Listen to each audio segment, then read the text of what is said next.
अच्छा जी, 555 state express. हाँ, ব্যাপার কি ব্যানার্জি বাবু, আপনার তো ভালো আমদানি হচ্ছে মনে হয়। আরে ভাই, আপনার মতো ইন্টেলিজেন্ট লোক আপনি ইচ্ছে করলে অনেক পয়সা রোজগার করতে পারেন। দাঁড়ান, আমি আপনাকে এখনই পয়সা রোজগারের একটা রাস্তা বতলে দিচ্ছি। अरे भाई, अभी भी तो स्टेट एक्सप्रेस था, लेकिन এটা তো টেস্ট আলাদা আছে। একটা টান দিয়েছি, মাথাটা কিরকম ঠান্ডা হয়ে গেল, আমার ব্লাড প্রেশারটাও ফল করে গেল মনে হয়।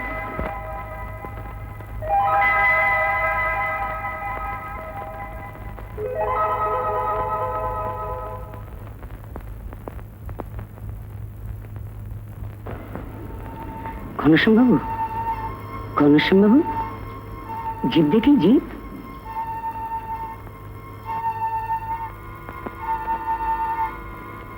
সেই দেখুন তো, আপনাদের পাল্লায় পড়ে 5 জনের প্ররোচনায় ইঞ্জেকশন দিলাম। মারা যদি যায় তা আমার হাতে তো দড়ি পড়বে। ঘনশ্যাম বাবু, ও ঘনশ্যাম বাবু,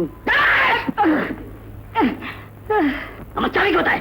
সিংহের চাবি, গুদামের চাবি, 36টা ব্যাংকের 36টা লকারের চাবি কোথায়? এই তো আমি সব গুছিয়ে নিয়েছি। আমার চাবি হাতে ছিল, চল বেরো বেরো। মুখে বচন শোনো না, আগে ঘর থেকে বেরো, পরে বচন শুনবে। ঘনশ্যাম বাবু, আপনি বেশি উৎসাহ না। কি হচ্ছে ঘনশ্যাম বাবু? আপনি অসুস্থ হয়ে পড়েছিলেন। অসুস্থ কেন? কি হয়েছিল আমার? কি হয়েছিল? আলট্রোল তো সবার ইয়েতে এ দিয়ে দিয়েছিলেন। আর আমার কি হবে? এদিকে তো এসে গেল পুলিশ, আমার কোমরে দড়ি বেঁধে আমাকে নিয়ে যাবে এবার। কেন কেন আবার কি? হাজার হাজার লোকের সামনে তুমি কি বললে আমাদের সর্ষের তেলে ভেজাল আছে? আরে অয়েল মিলটা তো আমার নামে, পুলিশ তো আমার হাত করে হাত দিয়ে নিয়ে যাবে। বুঝলি, এই সমস্ত আমি বলতে পারি। পাগল হয়েছে আপনি তো। আমরা পাগল হয়েছি না, তুমি পাগল হয়েছো। আর কি করেছো তুমি জানো? 5000 টিন বেবি ফুড কন্ট্রোলেটে বেঁচে দিয়েছ। সে কি 5000 টিন? না না না না না, কি আর্জেন্টে করে তো তাই করলে তো তুমি আত্মহত্যা করবে। শোনো শোনো, উত্তেজিত হয়েও না। পুলিশ অথবা এনফোর্সমেন্ট যদি কিছু করে সে আমি সামলাবো। তবে আমি আদার এরকম মেন্টাল কন্ডিশন যাতে না হয় তার একটা থরো ইনভেস্টিগেশন দরকার। তুমি একটু বাইরে যাও তো। শোনো শোনো, আমি ওর সঙ্গে একটু প্রাইভেটলি কথা বলবো। একটু একটু ডাক্তার, একটু বাইরে বাইরে বাইরে। রুগীকে এই সময় ছেড়ে যাওয়াটা কি উচিত হবে? আপনাদের প্রয়োজনে মশাই ইঞ্জেকশন দিলাম। তোমার ইঞ্জেকশন যাতে বাড়ি যাও। চলো 10 টাকা ফেলে দেয়। To be very frank Ghanshyam babu, আমার মনে হয় এর পেছনে কোনো অদৃশ্য শত্রুর হাত আছে। আচ্ছা, আজ সকাল থেকে কে কে আপনার সঙ্গে দেখা করেছে বলুন? আরে মনে হয় সারাদিন কত লোক আছে, সব কে মনে থাকে? তিনু যখন আমাকে ফোন করে তখন সকাল 10:30। তার আগে কে কে দেখা করেছে? আমি সকাল 9টার সময় দোকানে গিয়েছিলাম, একজন সাধু এসেছিল। তার কাছ থেকে কিছু খেয়েছিলেন? হ্যাঁ, বুড়ির মন্দিরে জগন্নাথের মহাপ্রসাদ, বিনিময়ে 50 টাকা ধসে গেছে। তারপর তারপর কুসুম, আরে আমার রামবাগানে মেয়ে ছেলে, ওর লোক পাঠিয়েছিল মাসোয়ার আনতে। নেক্সট?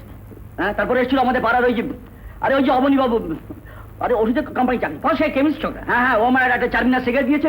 বাবা আর কিছু আমার মনে নেই। কেন আর মনে নেই? কেন আর অন্য কেন? কি বলছো বল তো, আর কি কি গোলমাল করেছে? কি কি গোলমাল করেছো তুমি? বেগুলো জেনে ভাবিস না, আমি একদিনে 1 লাখ টাকা কামাবো। রেডিও খোল, বাজার দর্শন।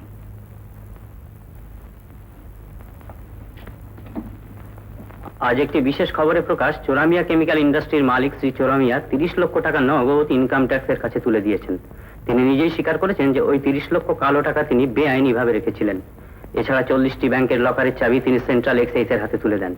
তিনি বলেন, এতে সোনা মণি মুক্ত যা আছে তার দাম প্রায় 50 লক্ষ টাকা। তিনি তার কোম্পানির বহু ওষুধ ভেজাল বলে বাতিল করে দিয়েছেন। তিনি একটি চিঠিতে আত্মসমর্পণ করে মুখ্যমন্ত্রীর কাছে সব অপরাধ স্বীকার করে তাকে শাস্তি দিতে বলেছেন।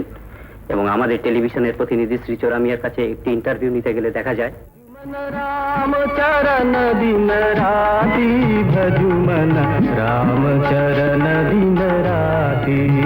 দারুণ লোক জানিস এই ডক্টর আইজার, কি গভীর কেমিস্ট্রির নলেজ মাইরি।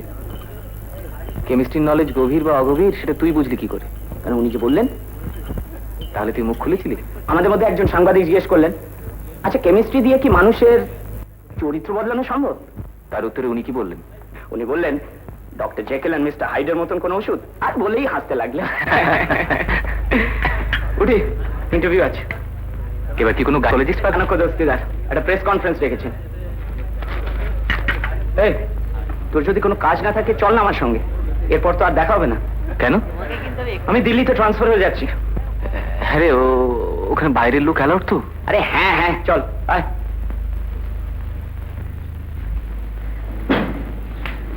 আরে বসো ভাই, বসো বসো, সবাই বসো।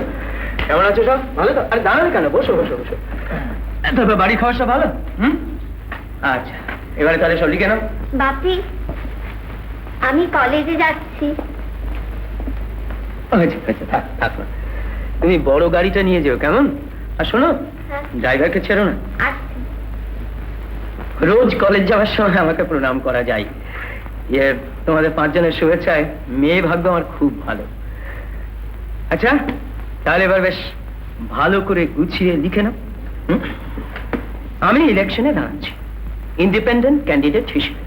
তার মানে এই নয় যে কোনো পলিটিক্যাল পার্টির সঙ্গে আমার আছে, মানে আমি হয়ে দাঁড়াচ্ছি। তার কারণ আমার কাছে সবচেয়ে ইম্পর্টেন্ট বলে মনে হয়েছে মানে ক্যারেক্টার, একটা দারুণ ক্যারেক্টার, চরিত্র। জনতার মধ্যে চরিত্র সৃষ্টি করতে হবে। তোমাদের কার কাছে একটা সিগারেট হবে ভাই? হ্যাঁ স্যার, নিশ্চয়ই। ফাইভ। না না ভাই, ওই ইম্পোর্টেড সিগারেট আমি খাই না, তোমরাও খেও না। স্মাগল গুডস দেশের ইকোনমিকে নষ্ট করে দিচ্ছে। হ্যাঁ,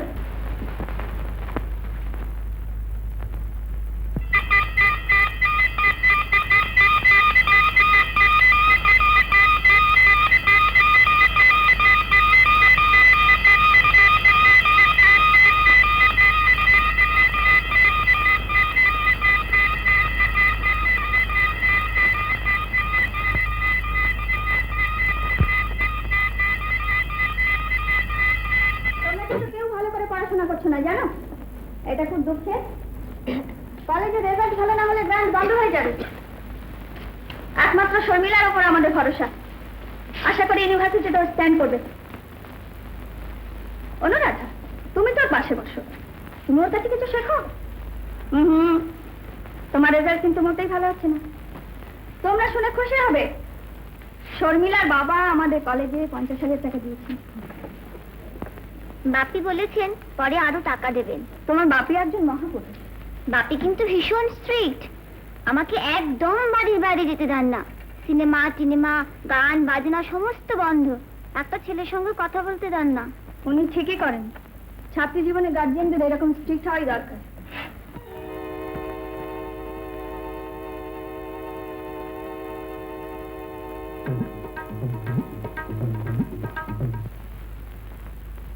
এই খাবি? মিস বোস রাগ করবেন না? আরে তুই খেয়ে নে না।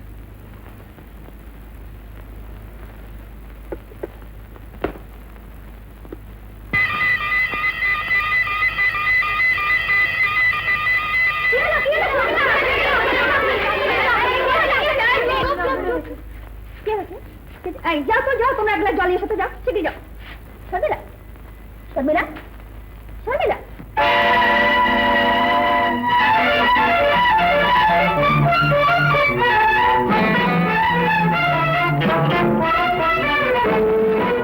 এরকম আরো অনেক সিনেমা দেখতে হলে ডাউনলোড করুন ক্লিক অ্যাপ।